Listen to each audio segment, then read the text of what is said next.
Hey YouTube, Alex Conley here today with another video. Today's video, I want to talk about what I did not expect when it came to visiting Thailand. And some of these things may seem obvious to some people.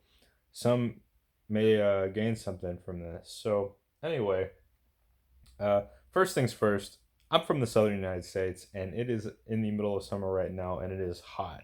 So I was surprised when I went to Thailand, Chiang Mai specifically in May, and it was sweltering. Oh my God, I have never experienced heat that hot before for an extended period of time. It was so hot that during the heat of the day, uh, you really have to limit you're going to want to limit your time outside. So if you are visiting Chiang Mai outside of like November through February, and honestly, I don't recommend going there in March or April due to the burning season. If you're going there, check the forecast, check the average temperatures for that time. It's very bright and sunny because it's near the equator. It's a tropical environment. So even if you're from somewhere hot, like I am from Tennessee, I'd been living in Colorado and in California for about 4 years before I went to Thailand.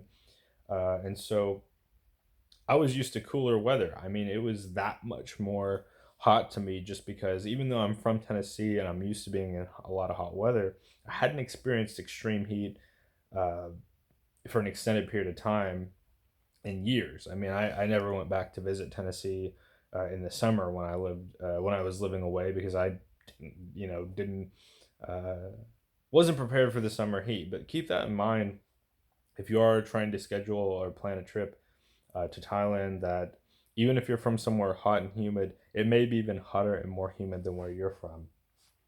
Um, it's important to plan out and to keep in mind to have that extra change on you. Account like for the fact that I may have to buy an extra bottle of water today, or I may have to uh, have water with a meal. Whereas, maybe before I would have just had a soda or a Coke. You need to keep an eye on your electrolytes. You need to keep an eye on your hydration level because it feels humid. It's just a beautiful, it's so beautiful, warm and sunny, but the heat is important to keep in mind. And I wasn't quite ready for how hot it was. Um, Next, traffic. I mentioned it in my earlier video, but keep in mind that if you're from a small town or even a moderately sized city, uh, Chiang Mai is a metropolitan area of like 1 million people. So traffic can definitely build up, especially around Maya Mall, particularly if you're like at an airport, near the airport. There's certain hot spots around town where traffic kind of clusters. Around the old city, for example, the road that's kind of around the old city, that tends to get pretty busy. These types of things are something to keep in mind where if you think that you're just going to zip across town to the mall and you're not on a motorbike, you're relying on grab taxi, you're relying on a four-wheeled vehicle, a red truck, for example, that there's going to be some traffic and that can be stressful. It can be you can kind of smell the exhaust sometimes, and you can uh, have that kind of experience where you're stuck and it's hot and you're not moving and you just want to cool off and refresh, and that can make some people uncomfortable. So keep in mind that it may be busier than where you're from, but on the contrary, if you're from like a Los Angeles or a New York City or a London, Chiang Mai may have a small town vibe to you. You may have been expecting Bangkok, or may have spent time in Bangkok, and Chiang Mai is definitely a slower pace than that. It's a smaller city than that. So kind of keep in mind, even though the city itself of Chiang Mai has only around 136,000 people, there are like 1 million people in the metro area. It definitely feels like a place that is a happening place and that people want to live, and there's a high quality of life.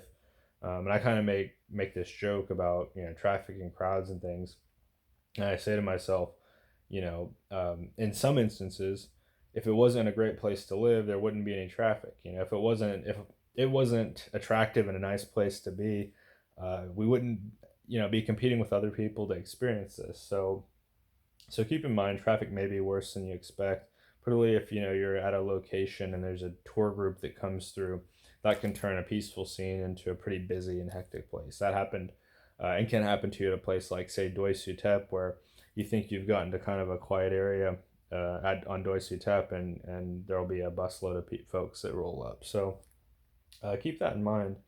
Another aspect that some people might be surprised by, and this kind of goes contrary to the bits I talked about when it comes to traffic, is the nature. A lot of people say, oh, it's this hub for digital expats and it attracts people from around the world to remote work. And so I was expecting the city where people are all in these co working spaces and coffee shops, and they're on the computer all the time, and there's fast internet, and they're talking about business or technology, these types of things. But actually, there's a lot of like beauty around Chiang Mai, particularly if you go to some of the taller buildings like Maya Mall, or even if you go over to Doi Sutep, there's a lot of great views, and um, don't think that just because you're going to this community that is described as almost in some ways futuristic, that you're going to miss out on nature. You definitely have opportunities to kind of enjoy the jungle. One of the things I liked is there's these different coffee shops. Some of the coffee shops are designed in such a way to have that rugged feel. There's wooden furniture, and there's for example, shipping containers are sometimes used as part of construction in Chiang Mai, and so there's this cool mixture of futuristic and old school, especially when you consider all the temples in Chiang Mai that I really like. I like that mix up. It definitely has this creative energy, um, and so next, living in the Bay Area, it's a very big city. It's an urban environment. 8 million people live in the Bay Area. Um, it's it's fast paced. It's expensive. People are tired. They work a lot, and so they don't always have time to make friends. Most of my friends, if not all my Bay Area friends, I met through social events. I didn't make any friends just like on the street. And that was what was so surprising to me when I came to Chiang Mai. And contrasting with that is that people were very friendly in Chiang Mai.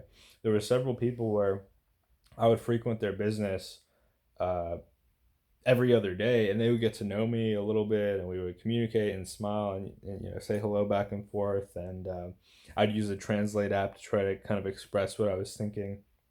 And it was um, it was all around just like really refreshing to encounter people that were just like warm and down to earth, and not trying to um, not trying to avoid conversation because they're concerned about your ulterior motive. It was refreshing. People were very friendly, and if they were not friendly, they were neutral, and that neutral doesn't really bother me either. But I don't like it when people are rude. In some cities in America, people can be very rude. Um, Finally, this is kind of a little bit of a wild card, but I like to exercise. I enjoy working out on a regular basis. I find that it helps keep me upbeat. It helps keep me healthy. It's something good to do. I let off excess energy. I love working out. And one of the things that really surprised me is um, I've moved around a lot in the last few years, and I've lived in different cities, different parts of different cities, and I always just assume I'll just find a gym when I get there. I never researched gyms in advance. I always just assumed I'm gonna get there and I'll find a gym nearby and I'll be able to get my workouts in. It'll be fine. But so I didn't do any much research when it came to finding a gym in Chiang Mai, and so I was really surprised when I showed up. Not only did my condo have an okay gym, but there was a nice gym like right down the street, and day passes were like I think $2 a day, maybe 250 a day or something, two and a half USD a day. So it was somewhere around there. Obviously, that's converted from baht. And I was surprised at how nice the equipment was. They had a big variety of equipment. They had unique equipment I hadn't tried before in the States. They had a nice cardio area. They had plenty of space. Um, it was just a really nice modern facility, and I have to admit I'm a fairly budget oriented person in the States, so maybe that's part of why I haven't experienced any of the premium athletic clubs. But I was really impressed at how nice the gym was. It was very clean. People using the gym were very respectful. You could also buy water and Gatorade, which I thought was cool.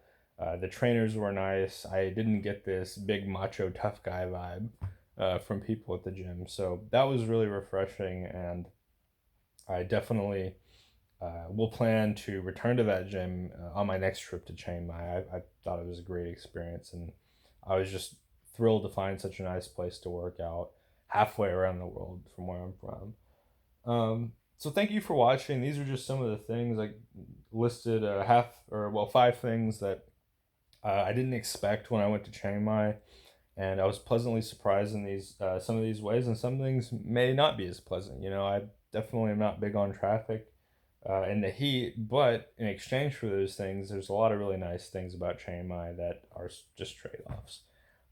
I want to thank you for watching. In case you haven't checked out any of my videos before, check out some of my other videos, like, subscribe, comment, all that good stuff, and I will see you next time.